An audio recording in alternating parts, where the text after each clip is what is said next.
என்னாச்சு இது? பார்த்தா தெரியல, அல்வா உனக்காக தான் வாங்கிட்டு வந்தேன். எனக்காகயா? பின்ன யாருக்காக? உனக்காக தான் வாங்கிட்டு வந்தேன். என் மேல கோவமா தான் இருந்தீங்க, இப்ப என்ன அல்வா வாங்கிட்டு வந்திருக்கீங்க? அந்த கோவம்லாம் போயிடுச்சு, முதல்ல இது வாங்கிக்கோ. யோசிச்சு பார்த்தேன், அப்பதான் எனக்கு தெரிஞ்சது நான் செஞ்சது தப்புன்னு. புரியல. என்னதான் இருந்தாலும் தேவையில்லாம நான் எதுக்கு அக்கா தம்பிக்குள்ள போய் மூக்கு நொழிக்கணும்? உன் தம்பி மேல கோவமா இருந்தா நான் என்ன பண்ண போறேன்?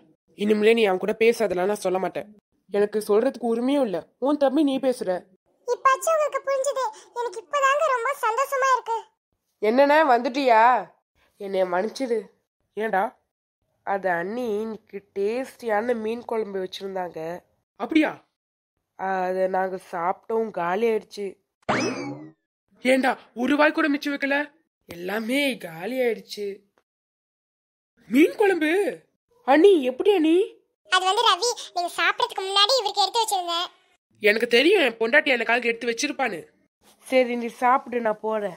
உட்காருங்க. நீ சாப்பிடு அல்வாவை. அத்தை, எனக்கு அல்வா சாப்பிடணும் போல இருக்குன்னு சொன்னீங்களே, இந்தாங்க சாப்பிடுங்க, ரொம்ப நல்லா இருக்கும். உன்ன மாதிரி யாராலையும் மீன் குழம்பு வைக்க முடியாது மீனா.